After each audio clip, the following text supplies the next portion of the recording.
Assalamualaikum warahmatullahi wabarakatuh. Waalaikumsalam warahmatullahi wabarakatuh. Terima kasih hadirin semua yang sudah menyempatkan kehadirannya dalam rangka seminar budaya positif di kalangan pendidikan. Salam bahagia. Assalamualaikum warahmatullahi wabarakatuh.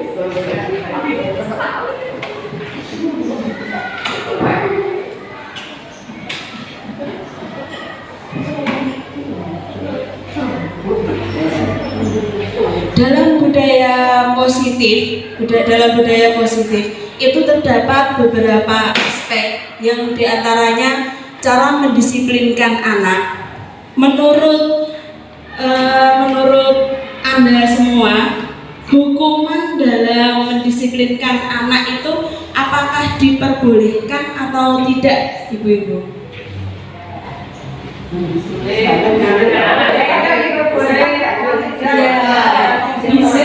Bisa diperbolehkan asal dengan adanya kesepakatan di antara yang memberi hukuman dengan peserta. Sebagai contoh dalam mendisiplinkan anak itu dalam hal membaca, membersihkan halaman sekolah itu termasuk dalam mendisiplinkan anak. Tetapi pemberian penghargaan itu dapat meningkatkan motivasi. Jadi dalam mendisiplinkan anak itu bisa diambil untuk mendisiplinkan anaknya atau untuk memberi motivasi kepada anak. Jadi tidak ada salahnya apabila terjadi pelanggaran di dalam baik dalam kelas ataupun sekolah itu adanya hukuman. Tetapi sebelum adanya hukuman itu anak-anak diberikan kesepakatan dulu.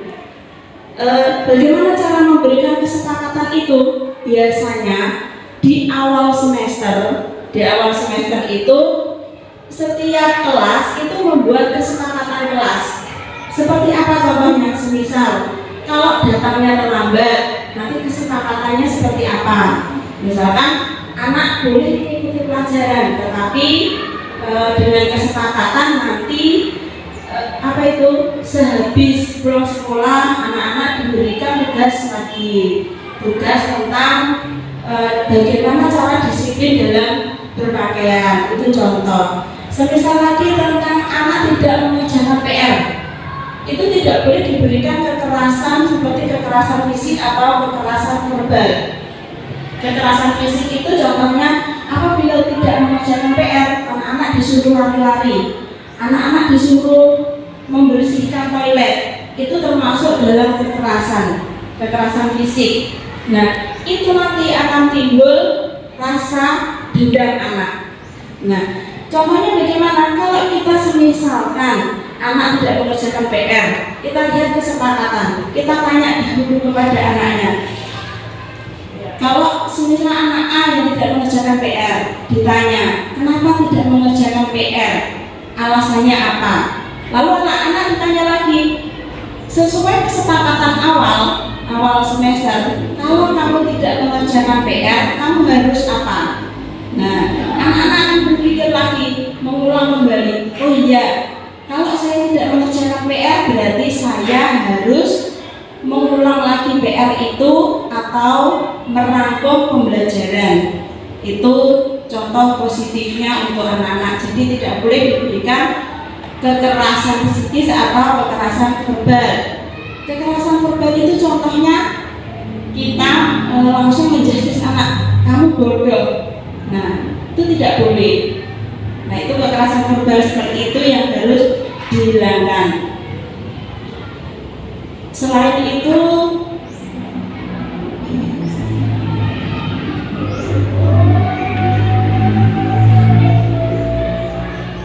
perubahan paradigma teori kontrol atau teori pilihan yang biasanya dulu itu kan biasanya tidak ada yang namanya teori kontrol kita itu misalkan mau mendukung anak, ya sudahlah, anak tidak mengerjakan PR didukung, entah itu lari-lari atau apa. Kalau sekarang tidak ada teori kontrolnya. Ilusi perubahan mengontrol murid, ilusi bahwa kritik dan membuat orang merasa bersalah dapat menguatkan karakter. Nah, itu kesalahan kita. Biasanya kita akan mengkritik seseorang atau langsung menjudge seseorang, itu akan membuat mereka merasa bersalah. Nah, ilusi bahwa semua penguatan positif, efektif, dan bermanfaat. Ilusi bahwa orang dewasa memiliki hak untuk memaksa. Nah, yang terakhir ini yang tidak diperbolehkan. Jadi, kita merasa bahwa kita itu adalah seorang pendidik. Semua yang disampaikan kepada murid itu harus dipatuhi. Itu tidak boleh. Yang diperbolehkan adalah kesepakatan. Jadi, kita tidak boleh memaksa anak. Kamu harus begini, kamu harus begini, itu nggak boleh. Jadi, semua harus berdasarkan kesepakatan antara anak dan gurunya. Perubahan paradigma stimulus respon dan teori kontrol. Siapa sesungguhnya yang memiliki kontrol? Jadi di dalam kelas itu ada yang kalau dulu mesti ada yang mengontrol. Siapa yang mengontrol? Guru. Itu kalau dulu. Kalau sekarang untuk stimulus respon, kita mencoba mengubah orang agar berpandangan sama dengan kita. Nah, itu kalau dulu itu semua murid itu harus sama sepemikiran dengan gurunya. Itu dulu. Yang perlu dirubah sekarang yaitu kita harus memahami dulu pandangan orang lain tentang dunia. Jadi kita harus memahami dulu anak, menanyakan kepada anak alasan-alasannya apa. Yang kedua, perilaku buruk dilihat sebagai suatu kesalahan. Contohnya terlambat. Nah, itu dirasa sebagai kesalahan. Padahal itu kan belum tentu kesalahannya anak. Bisa jadi itu karena mungkin dia belajar sampai malam. Terus paginya dia terlambat. Nah, kita tanyakan dulu, semua perilaku itu mungkin memiliki tujuan di anak. Lalu orang lain bisa mengontrol saya. Nah, itu kalau dulu misalkan kepala sekolah itu mengontrol saya, padahal saya tidak sepemahaman dengan beliau. Nah, itu bisa kita ulas kembali. Kenapa kok kepala sekolah itu mengontrol saya? Nah, hanya Anda yang bisa mengontrol diri Anda sendiri. Itu. Jadi tidak boleh orang lain terus mengontrol kita. Kita harus ke sana, harus menuruti ke sana, padahal kita tidak mau karena itu berbeda prinsip dengan kita. Itu tidak boleh. Karena yang mengontrol diri kita adalah kita sendiri. Pemaksaan ada pada saat bujukan gagal. Nah, kolaborasi dan konsensus menciptakan pilihan-pilihan baru. Jadi tidak boleh memaksakan atau bujukan-bujukan yang membuat kita itu memaksa diri kita. Nah, kita itu harus mempunyai pilihan-pilihan baru. Model berpikir menang atau kalah. Nah, itu yang tidak boleh. Karena apa? Kita itu tidak boleh merasa saya sok menang lah. Terus saya merasa paling kalah di sini. Nah, itu tidak boleh. Model berpikir menang dan menang. Apakah makna disiplin? Berasal dari bahasa Latin disciplina yang berarti belajar. Makna asal dari kata ini berkonotasi dengan disiplin diri dari murid-murid Sokrates dan Plato.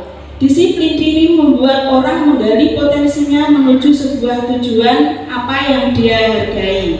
Namun dalam budaya kita, makna kata disiplin telah berubah menjadi sesuatu yang dilakukan seseorang pada orang lain untuk mendapatkan kepatuhan. Kecenderungan umum adalah menghubungkan kata disiplin dengan ketidaknyamanan, bukan dengan apa yang kita hargai. Nah, biasanya kan seperti itu.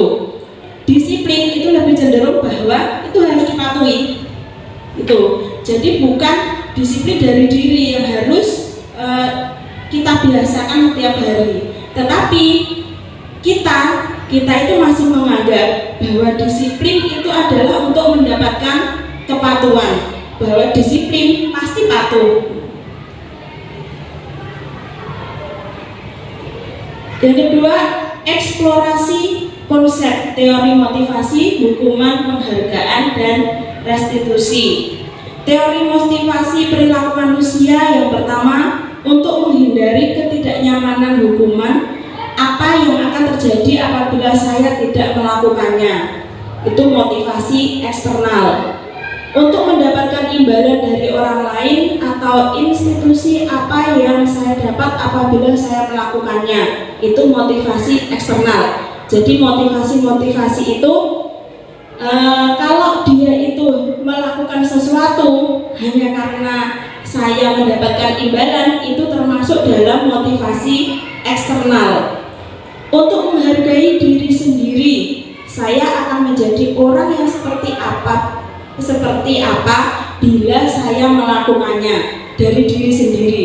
Kalau sesuatu yang kita kerjakan itu hanya mengharapkan imbalan itu bisa berupa penghargaan dari orang lain, berupa benda ataupun berupa ucapan, itu termasuk motivasi eksternal karena ada yang memotivasi untuk dia melakukan sesuatu. Tetapi kalau berdasarkan dari diri sendiri, misalkan aku nanti kalau melakukan itu, nanti aku akan bisa membuat sesuatu. Nah, itu motivasi dari diri sendiri atau motivasi internal. Nah, itu yang dipakai untuk tujuan positif. Jadi yang diharapkan pada anak didik kita itu adalah motivasi internal dari dirinya sendiri, bukan karena kalau mendapatkan sesuatu. Itu yang diharapkan kepada anak didik kita nantinya. Kalau saat ini mungkin sebagai perangsang anak-anak diberikan ini agar dia menjadi juara. Nah, tapi untuk kedepannya budaya positif yang seperti itu, motivasi internal itu yang diharapkan. Merdeka menurut Ki Hajar Dewantara, merdeka itu artinya tidak hanya terlepas dari perintah, akan tetapi juga cakap buat memerintah diri sendiri. Jadi yang dinamakan merdeka itu, merdeka bukan karena terlepas dari perintah. Misalkan kita sebagai guru itu memberikan tugas begini. Nah, anak-anak sudah terlepas sekarang merdeka, bukan seperti itu. Tetapi merdeka dalam hal dia itu bisa melakukan semuanya itu atas dasar dirinya sendiri. Nah, gitu. Jadi dia yang memberi motivasi untuk dia sendiri. Dihukum oleh penghargaan. Nah, ini yang sering terjadi di lingkungan pendidikan itu, dihukum oleh penghargaan. Bahwa penghargaan berlaku sama dengan hukuman dalam arti meminta atau membujuk seseorang melakukan sesuatu atau untuk memenuhi sesuatu tujuan tertentu dari orang yang meminta atau membujuk. Pengaruh jangka pendek dan jangka panjang. Penghargaan menghukum. Nah, pengaruh jangka pendek dan jangka panjang itu contohnya apabila kita yang dulu-dulu sudah pernah terjadi, apabila kita menghukum anak dengan psikis, menampaklah atau memukullah, itu nanti akan mengingat. Di jangka panjangnya anak-anak akan teringat terus.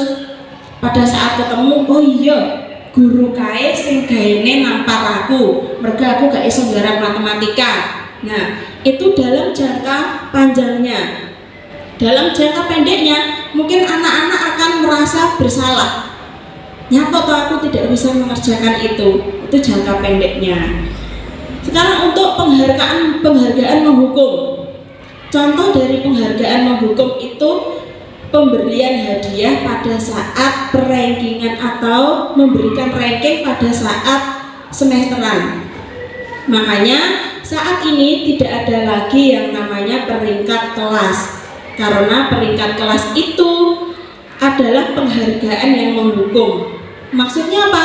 Apabila anak nanti biasanya juara 1, nah pada suatu saat dia juara 2, itu dia akan merasa dirinya itu menghukum dirinya sendiri. Kenapa ya kok aku aku tidak bisa juara 1, nanti akan timbul depresi pada dirinya. Yang ketiga, penghargaan mengurangi ketepatan.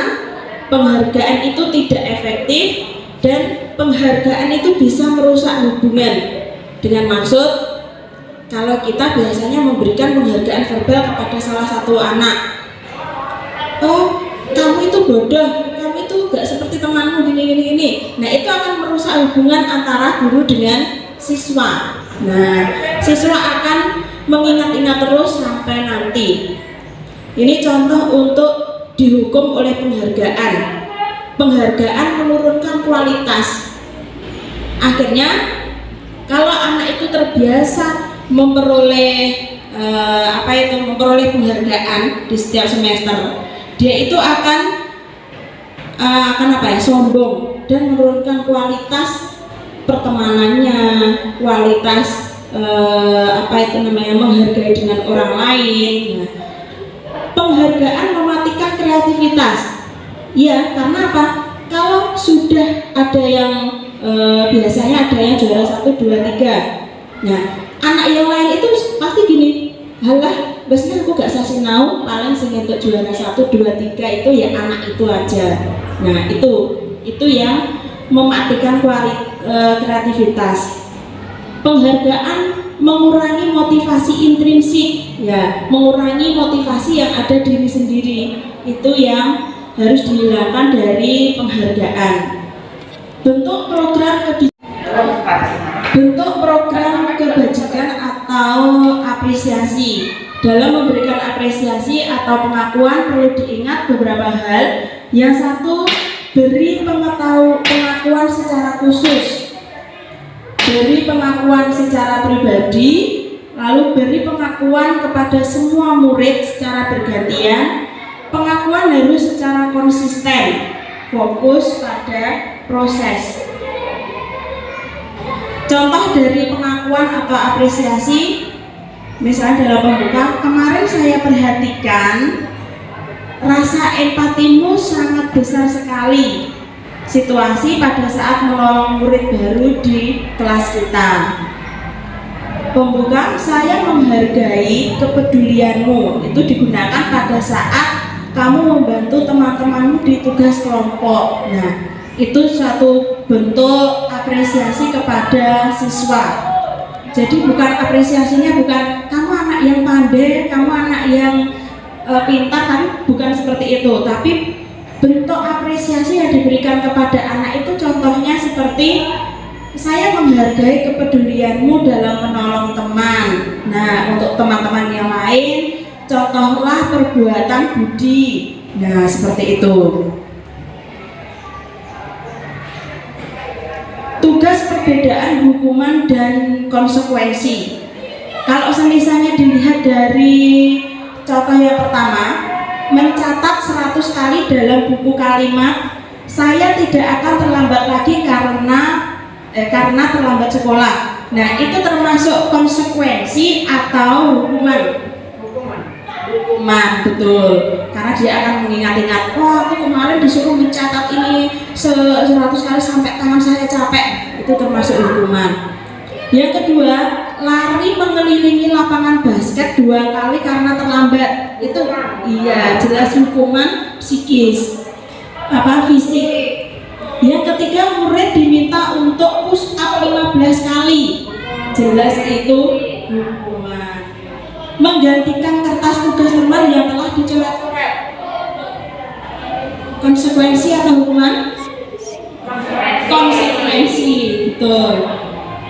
Membersihkan tumpahan air di meja tulis karena tersenggol pada saat belajar.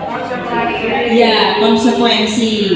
Tidak terus karena menumpahkan dia harus ngepel seluruh kelas, tidak, tapi hanya yang tumpah itu saja. Murid disuruh untuk mengenakan sepatu seharian di sekolah karena tidak mengenakan sepatu hitam. Murid disuruh untuk mengenakan sepatu seharian di sekolah. Konsekuensi atau hukuman? Semisal gini, anak itu memakai sepatu yang ada warnanya putih, padahal konsekuensinya itu harus sepatu hitam. Apakah disuruh melepas atau dibiarkan memakai tetapi besok tidak boleh mengulangi lagi? Iya, konsekuensi. Ya. Lari mengelilingi lapangan basket 2 kali karena terlambat 10 menit pada saat pelajaran PJOK. Ayo, kalau pelajaran PJOK berarti ya konsekuensi, karena pada saat pelajaran PJOK mungkin pada kesepakatan awal pelajaran PJOK itu sudah ada kesepakatan seperti itu, karena itu juga termasuk dalam olahraga. Beda kalau misalkan dia terlambat masuk kelas pada pelajaran lain selain PJOK, nah itu baru hukuman. Ini yang tadi, perbedaan hukuman dan konsekuensi. Pada hukuman, sesuatu yang menyakitkan itu harus terjadi. Seperti tadi, disuruh keliling lapangan basket. Nah, itu kan untuk anaknya dia merasa lelah, capek. Itu kan berarti menyakitkan. Tetapi kalau konsekuensi itu sesuatu harus terjadi nantinya, jadi tidak akan terulang lagi. Membuat anak sakit dalam jangka waktu yang lama. Sakit itu dalam artian tidak hanya sakit fisik tapi juga sakit hati karena dihukum. Masa aku gak nganggo sepatu kok nyopot sedino tuh gak nganggo sepatu. Nah, itu termasuk dalam hukuman yang bisa menyakiti hati. Jadi yang sakit itu tidak hanya fisiknya tapi juga hatinya.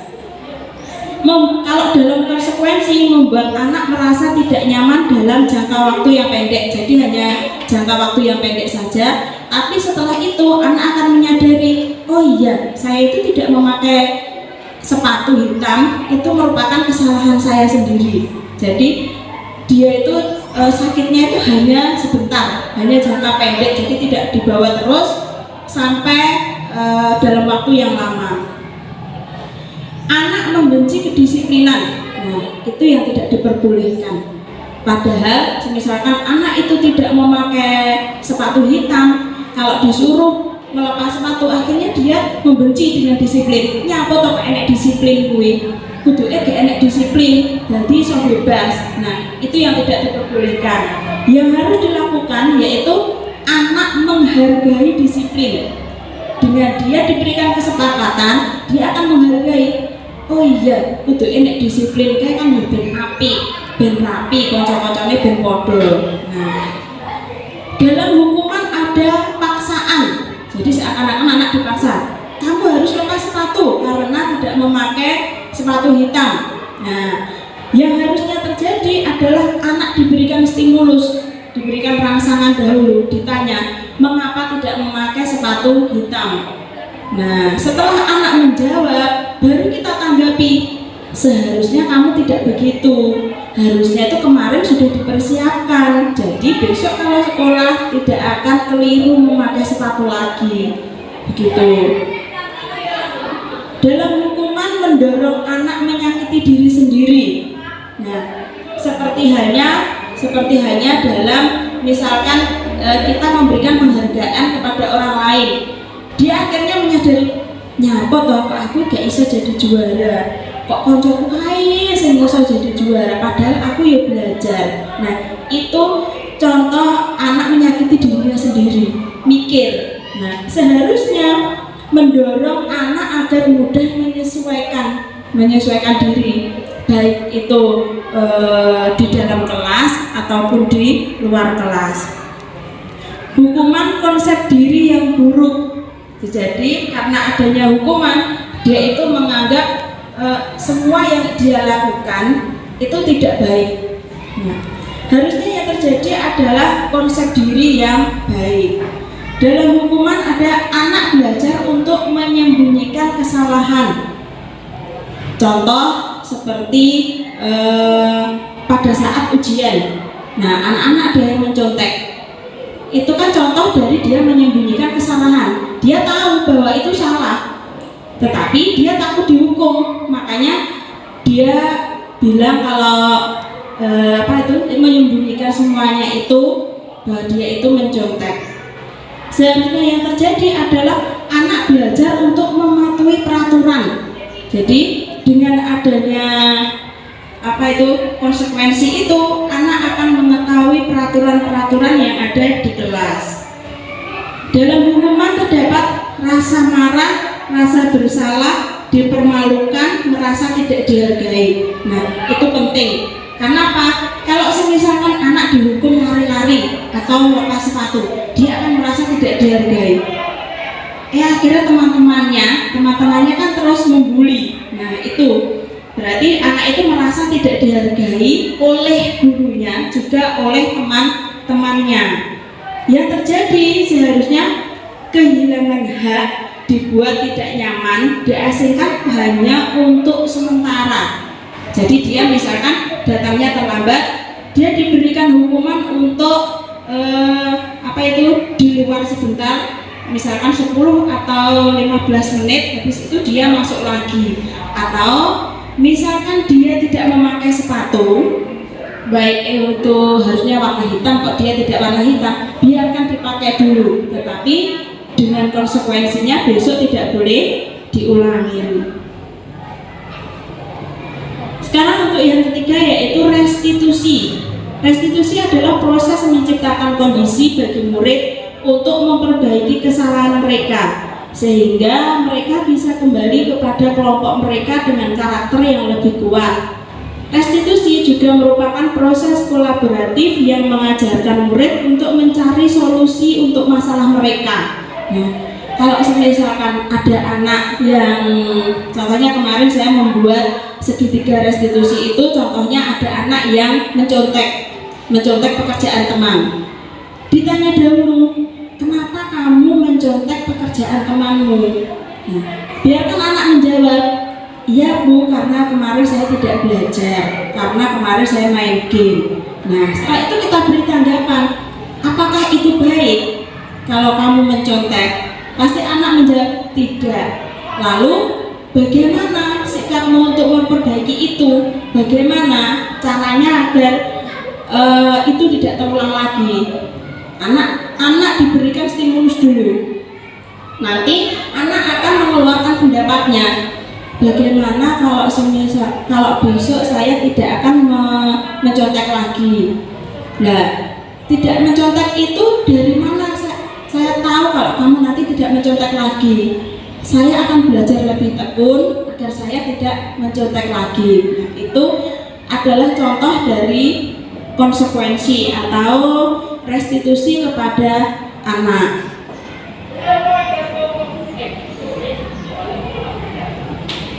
Perbedaannya antara hukuman, konsekuensi, dan restitusi. Kalau hukuman itu lebih cenderung ke identitas gagal, menyatakan bahwa apabila hukuman itu pasti gagal.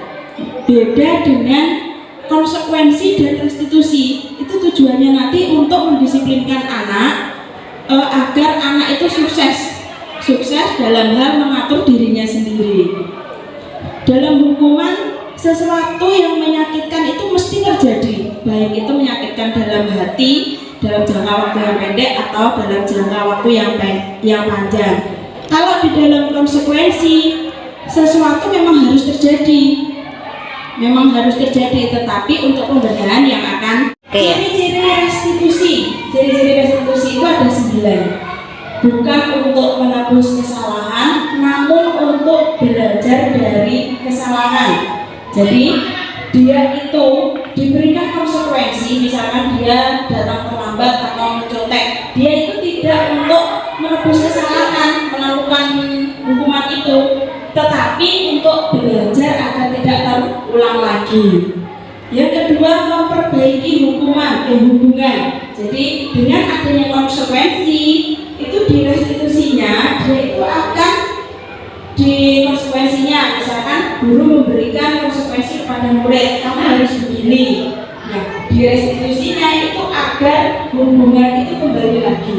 Tapi kalau kita memakai hukuman, restitusinya mesti hubungan antara guru dan anak itu akan terpisah. Tawaran bukan paksaan. Jadi seperti yang tadi saya sampaikan, bahwa kalau misalkan ada anak itu melakukan kesalahan, kita berikan tawaran.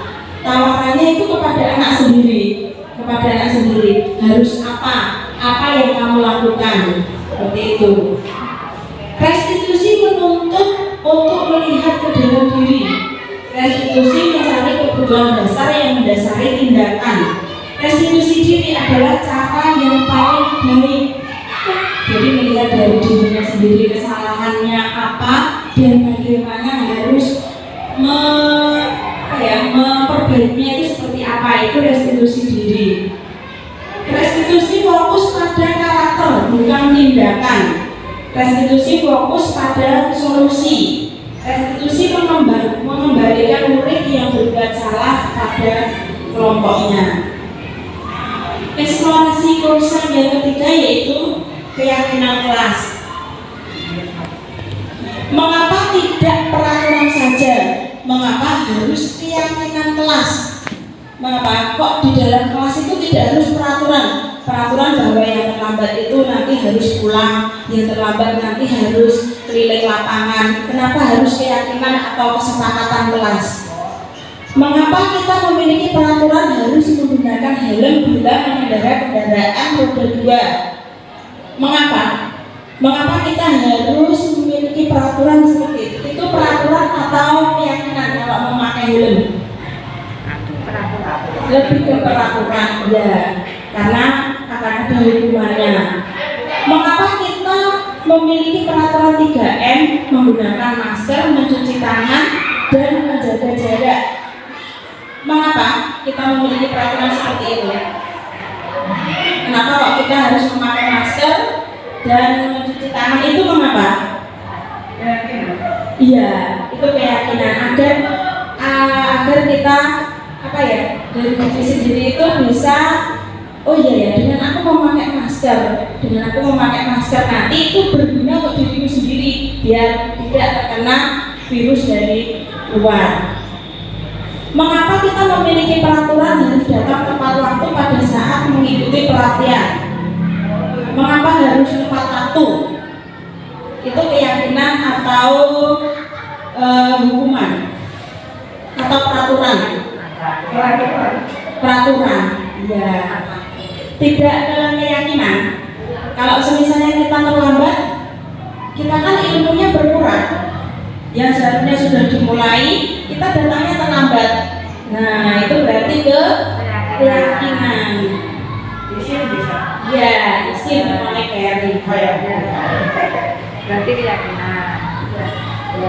Di dalam kelas, di dalam kelas itu peraturan kelas kenapa dikasih paling dalam, paling warnanya ungu. Peraturan kelas itu seharusnya tidak dibuat untuk siswa pada saat kita harus mencanangkan dalam budaya positif. Yang kita canangkan di dalam kelas itu bukan peraturan kelas, tetapi keyakinan kelas.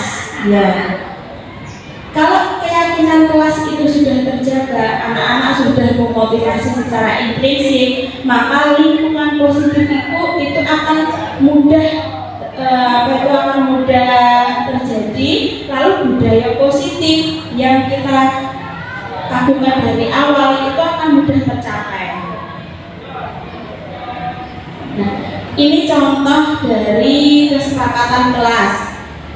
Datang tepat waktu, mengucapkan salam. Jadi setiap anak kalau misalkan dia itu masuk kelas, dia ucapkan salam dulu. Nah, menjaga kebersihan sekolah itu juga kesepakatan kelas. Berdoa sebelum dan sesudah kegiatan, aktif dalam pembelajaran dan tertib.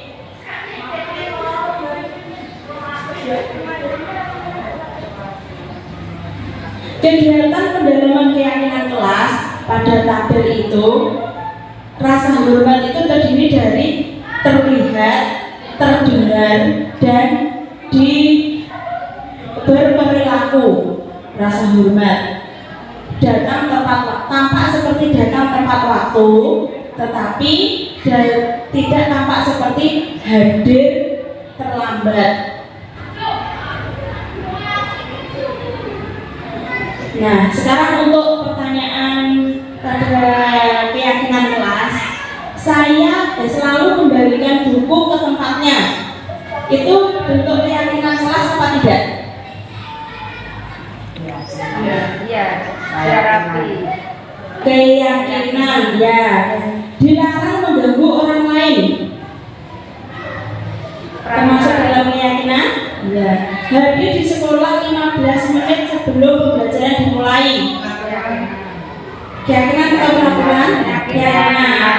Dilarang melakukan kekerasan terhadap orang lain atau pembulian, contohnya.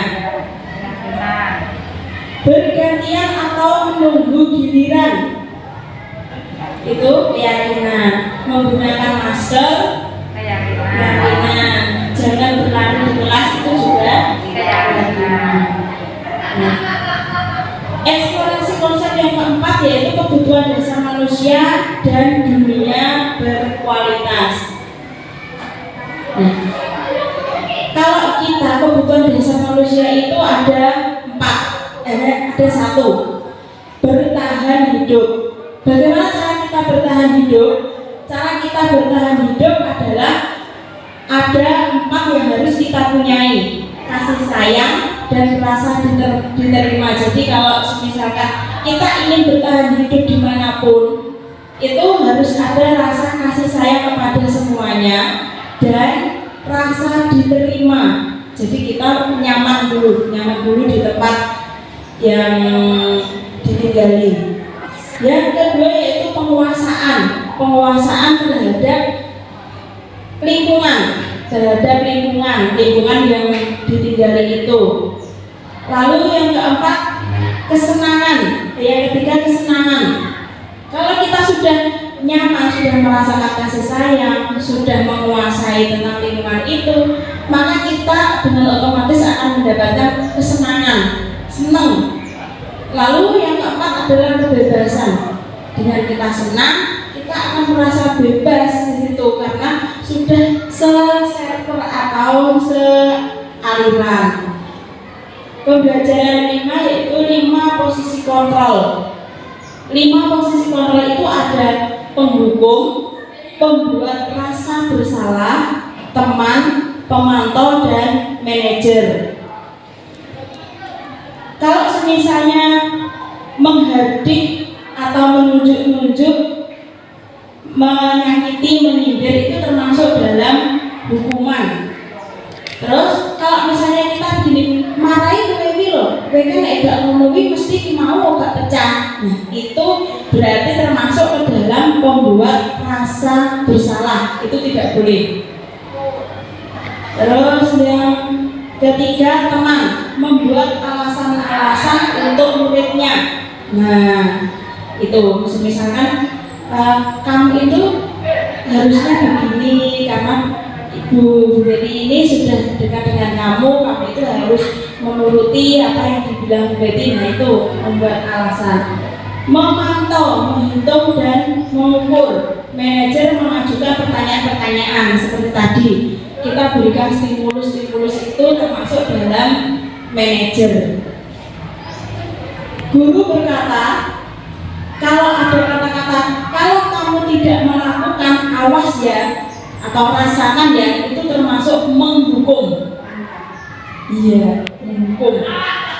Terus dia akan merasa dengan kamu seharusnya kamu sudah tahu ibu lelah sekali. Nah, itu termasuk merasa bersalah. Maksudnya apa? Anak nanti akan gini, ya guru kan kesel, guru-guru aku rame aja, guru-guru aku gak gak fokus. Nah, itu tidak boleh. Yang selanjutnya terjadi, ayolah lakukan demi ibu, itu boleh, masih bisa dipakai. Terus yang kedua, setelah kamu melakukan itu, peraturannya apa? Nah, apa yang kelima yaitu sebagai manajer, apa yang kita lakukan, apa yang bisa kau kerjakan, nah itu termasuk manajer. Jadi kalau misalkan anak berbuat kesalahan yang seperti tadi mencontek, Itu kalau kita sebagai berperan sebagai manajer, kita tanya, apa yang harus kamu lakukan? Apa yang bisa kamu perbaiki? Nah, itu. Yang ketiga, hasil.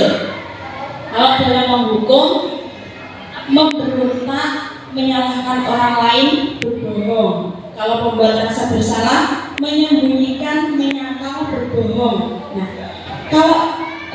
kalau kita biasanya marahin kamu loh, nek kamu tadi menuruti ini, nggak akan terjadi seperti ini. Itu kalau di dalam pembuat rasa bersalah, dia akan menyembunyikan jati dirinya dia. Nah, akan merasa bersalah dan bahkan dia nanti akan berbohong untuk menutupi semua kesalahannya.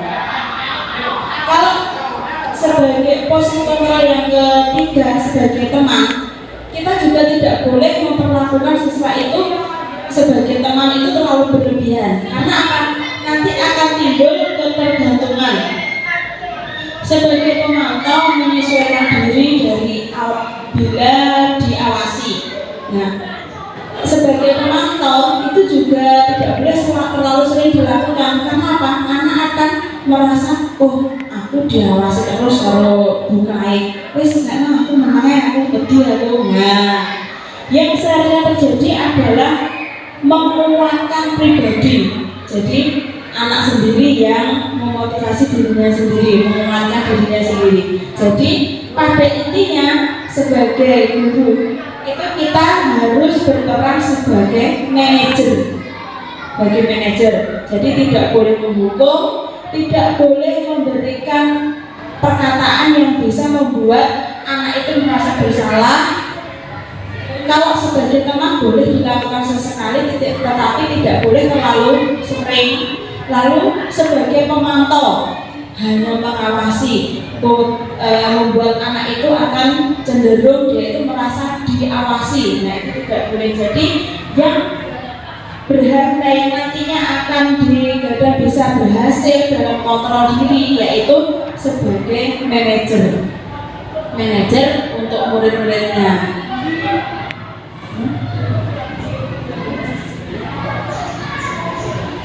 Nah, kalau misalnya saya kecewa sekali dengan kamu, berarti itu dalam restitusi tadi itu termasuk dalam membuat orang merasa bersalah.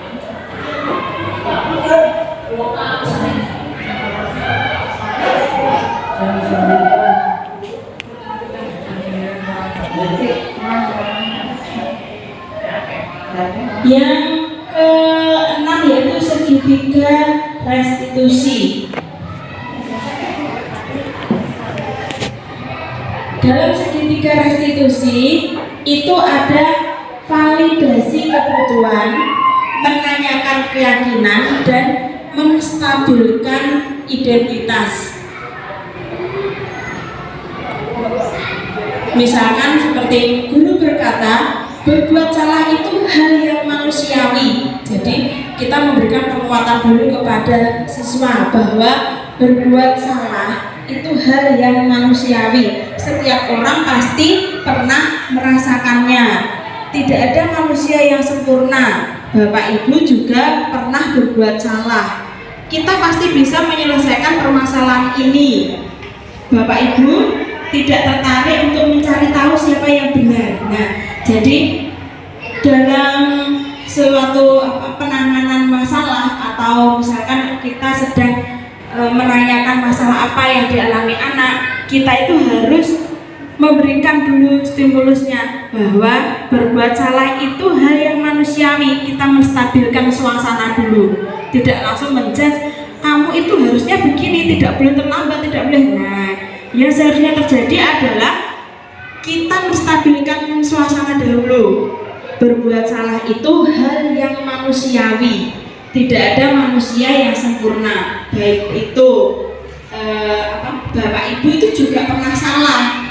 Nah, kalau kamu tahu itu salah, bagaimana kamu penyelesaiannya? Nah, kira-kira seperti itu. Baik, Terima kasih untuk seminar mengenai budaya positif pada pagi hari ini. Terima kasih atas kedatangannya. Semoga ilmu yang saya sampaikan bisa bermanfaat bagi kita semua. Terima kasih. Wassalamualaikum warahmatullahi wabarakatuh.